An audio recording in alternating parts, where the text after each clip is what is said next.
Esses jornalistas estavam enriquecendo, defendendo a censura através de parcerias feitas com Alexandre de Moraes, pagas pelo contribuinte americano. E para comentar esse assunto, eu chamo aqui no programa o que vocês estavam com muita saudade, do nosso editor-chefe, João Gabriel. João, bem-vindo mais uma vez ao Paulo Figueiredo Show. João, fala um pouco para a gente sobre o que foi essa audiência do Mike Pence, que durou praticamente a manhã inteira. Olha aí o ponto. João, fala um pouco mais para a nossa audiência sobre o que foi isso, quais foram as grandes revelações que nós tivemos hoje nessa audiência. Com certeza. Primeiro, obrigado, Paulo, por me receber aqui mais uma vez. O pessoal aí da audiência, sempre muito bom estar aqui na parte de cá do Paulo Figueiredo Show, né? Não só nos bastidores, é sempre muito legal. O João é que é o gênio por trás do programa. Eu sou apenas uma espécie de leitor de teleprompter. O João é que é o gênio por trás do Paulo Figueiredo Show. Mas você lê teleprompter melhor que o Biden, viu, Paulo? Você tá bem melhor do que ele por enquanto ainda. End of quote. Mas o Mike Pence foi hoje à Comissão de Relações Exteriores lá da Câmara dos Deputados, foi um requerimento do deputado Sóstenes Cavalcante, que é o líder do PL, né? Tem feito aí um trabalho espetacular, não só na discussão, mas também nessa parte internacional, né? E aí o Mike Pence foi para lá, e antes de a gente tratar especificamente, quero entrar em alguns desses pontos que você citou, porque eu acho que, como faz muito tempo que a gente trata de USAID, esse assunto deu uma esfriada aí nos últimos meses, eu acabo percebendo que as pessoas vão se esquecendo do que é a USAID e o que uma intervenção da forma aumentada da USAID no Brasil significa, né? A USAID, ela lá da década de 60, né, início da década de 60 do presidente Kennedy, e a função primária dela é ser um braço da diplomacia americana. Então, a USAID, apesar dela financiar ONGs, instituições ao redor do mundo, ela não é por si só uma ONG, né? Ela é um órgão criado como braço da diplomacia americana. Portanto, onde quer que a USAID esteja, está ali, teoricamente, representando o interesse americano, era o que devia ser, ou como se tornou no governo Biden, o interesse do establishment, né, ou do complexo industrial da censura que foi formado a partir disso. Então, você tem a USAID, que financia várias outras instituições, como é o caso do CEPS, que é o Centro de Fortalecimento Político do Processo Político, processo eleitoral, financiado pela USAID. Você tem o National Endowment for Democracy, que é financiado pelo Departamento de Estado. Você tem o próprio Departamento de Estado, que, em alguns casos, inclusive aqui no caso do Brasil, nós vamos ver, atua de maneira direta no financiamento de organizações e de iniciativas de combate à desinformação. E aí, a isso tudo, a esse complexo que se montou, é o que a gente chama de complexo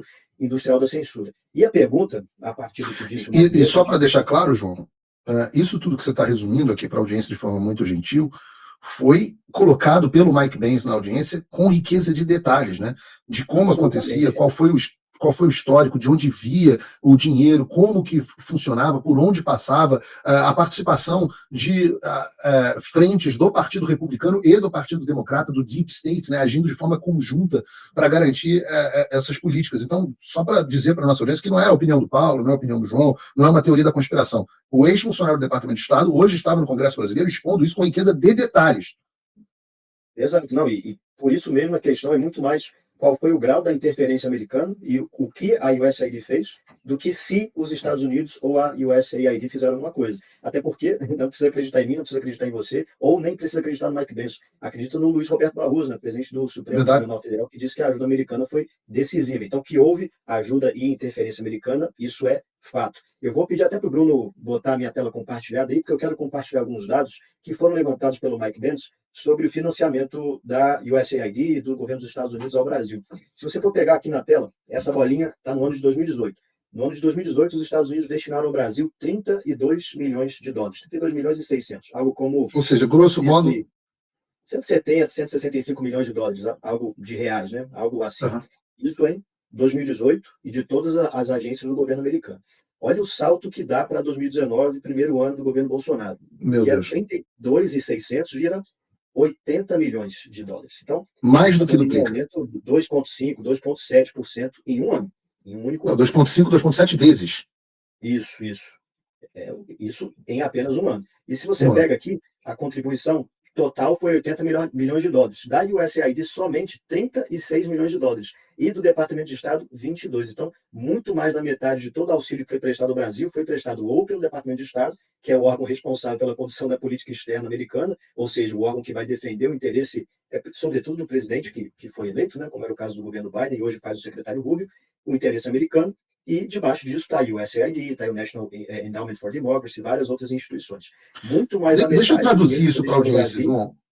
A gente está falando de dinheiro do governo dos Estados Unidos. Para quê? Para que esse dinheiro? Bom, foram várias as aplicações, e por isso é importante que a gente entenda o significado da USAID, né? Mas você mesmo citou aí que o Mike Benz disse algumas iniciativas, como foi essa iniciativa que fazia parte de parcerias do TSE, né? Uma iniciativa que era financiada pelo CEPS, que por sua vez era financiada pela USAID para combate à desinformação no Brasil, e aí você vai pegar os caras que estão, segundo o Mike Benz, nesse grupo de combate à desinformação, você tem uma ampla gama de pessoas de todo o espectro político, muitas opiniões. Você tem G1, você tem Globo, você tem TV Globo e você tem Globo News. Então, assim, então peraí, eu tenho que tentar explicar isso aqui para as pessoas entenderem. Você sabe que eu tenho essa mania de tentar explicar as coisas de forma bem simples, porque eu sou muito burro, então eu tenho que entender as coisas de forma bem devagar, João.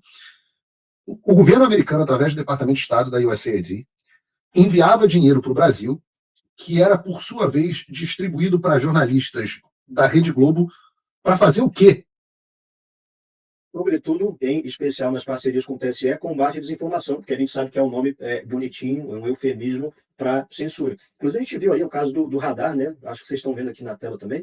Essa é uma das iniciativas que o Mike Benn tendo sido financiadas pelos Estados Unidos, direta ou indiretamente. E aí você abre o site do radar e está aqui. Selecione o tema de interesse, democracia. Sobre esse tema, democracia, eles acharam nos últimos 7 dias 639 publicações. É esse dado que está aqui. 639 publicações de baixa qualidade. E aí você vai ver quais são os termos principais das publicações de baixa qualidade, são esses que você falou. Bolsonaro, Moraes, Crente News, Magnitsky, ou seja, e isso são programas que fazem com que os algoritmos das redes sociais privilegiem certos tipos de discursos ou de opiniões e descredibilizem, apliquem aí shadow ban ou um baixo engajamento para outros tipos de discurso, né? E o que a gente pode ver aqui a partir desse mapa de palavras é que Bolsonaro, Magnitsky, Lei Magnitsky, Moraes são assuntos que estão sendo colocados, por exemplo, como sendo de baixa qualidade, de acordo aqui com o radar aos fatos. Então, são assuntos que tendem a ter menor alcance, são assuntos que tendem a chegar em menos pessoas nas redes sociais e por aí vai. Então, o dinheiro do contribuinte, então, o TSE, em muitas ocasiões, Alexandre de Moraes, para iniciativas exatamente assim. O TSE do Alexandre de Moraes e do Barroso e etc., o TSE fazia parcerias com jornalistas da Globo e com empresas como essas para produzir conteúdo de censura e produzir conteúdo de monitoramento de redes sociais. E quem pagou a conta para isso foi o pagador de imposto americano, foi o governo Biden, através do governo Biden, é isso mesmo? Inclusive, tem uma ampla lista do próprio TSE de parceiros deles, né, durante as eleições, tanto de 2022 quanto as posteriores de 2024, eleições municipais, onde você vê ali vários desses financiadores e vários tipos de colaboração que ocorreram entre o TSE e organizações americanas. O próprio Barroso participou de eventos, né, sobre combate à desinformação, fortalecimento do processo democrático, etc., que foram ali, tiveram entre seus participantes também pessoas deste tipo de agência. Então, de fato, a isso se dá o nome de complexo industrial da censura, é isso que o Mike Benn estava denunciando lá. Hoje, e a gente está falando de quanto dinheiro, João? Volta lá para o gráfico do dinheiro. Ao longo de. Esse gráfico aqui, ó.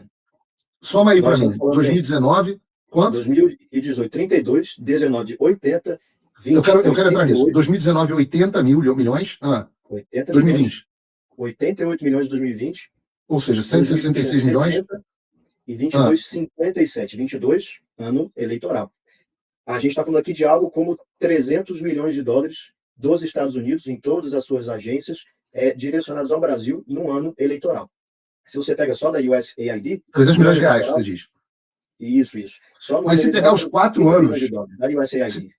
Se pegar os 4 anos do governo Bolsonaro, quanto é que dá esse total de dinheiro? 300 milhões de dólares, aproximadamente. 300 milhões de dólares em 4 anos, ou seja, grosso modo aí, 1 bi e 700 no valor de hoje de reais.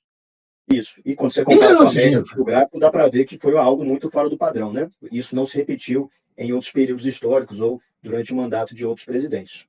Aí o Trump assume, o valor despenca. Despenca porque o Trump desmantelou a USAID, sobretudo com o trabalho do Marco Rubio e do Elon Musk, e hoje essa ajuda é praticamente inexistente. Ainda existe, mas é feita de uma maneira muito diferente. A gente até trouxe em um dos nossos programas o secretário Rubio delineando como é que seriam essas mudanças de política, até da parte visual, né, que seria algo feito diretamente pelos Estados Unidos, ostentando ali a bandeira americana, trazendo tanto transparência para quem recebe, quanto o entendimento de que aquela ajuda financeira está vindo dos Estados Unidos, né?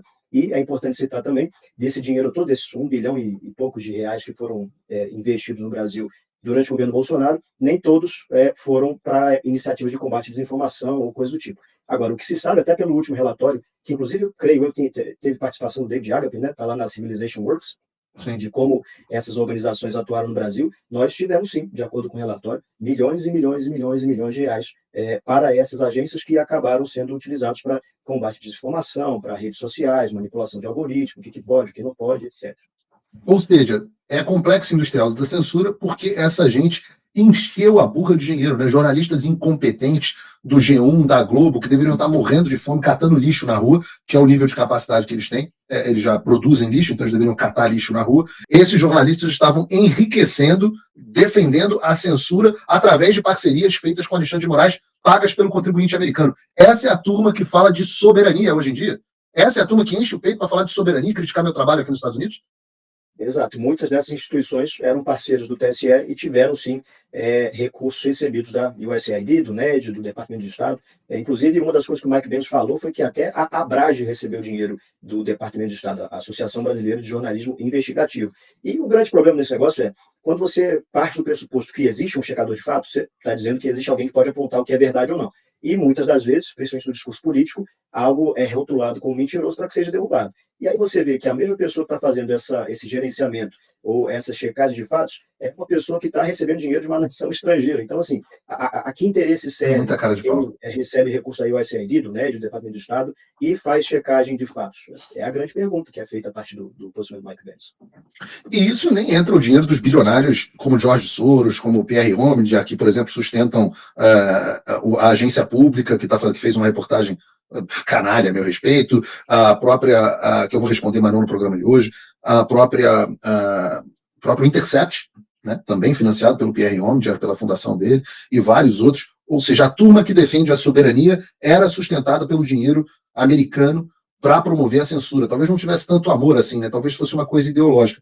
Eu não consegui assistir todo o depoimento do Benz, vou assistir com detalhes, os trechos que eu comecei a assistir, inclusive mostravam um grande envolvimento do ministro Barroso, que agora está ameaçando arregar, né? Parece que o bolsonarismo derrotou o Barroso está ameaçando arregar e renunciar.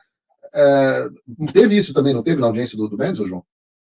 Eu também não consegui pegar o final da audiência por conta aqui do nosso programa, mas provavelmente sim, até porque, como eu disse, o Barroso, na condição de presidente do TSE, participou, e isso é público, está no site do TSE, já tratamos sobre isso algumas vezes, inclusive aqui no programa, participou sim de eventos sobre combate à desinformação, promovidos ou em parcerias com instituições financiadas direta ou indiretamente pelo governo dos Estados Unidos. Como você falou, tudo isso aqui está de recurso público, não entra recurso privado, que tem aí mais um caminhão de dinheiro sendo posto para essas iniciativas. Trump voltou à presidência, e isso é um alívio, sem dúvida.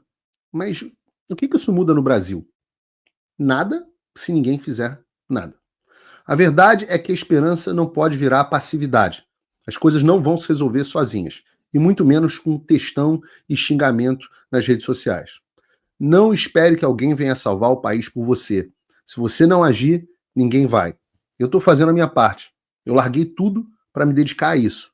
Mas sem apoio, esse trabalho simplesmente não continua. Quer saber como pode ajudar sem sair da sua rotina, sem sair da sua vida? Simples. Apoie quem está na linha de frente. Acesse www.paulofigueiredoshow.com/apoie e com apenas $5 por mês você mantém esse trabalho vivo. Se você puder mais, considere a possibilidade de se tornar meu patrono Gold e tenha acesso ao meu grupo privado no WhatsApp, onde você participa das discussões que guiam o conteúdo e muito mais. A diferença entre quem só assiste e quem faz parte da mudança é a atitude.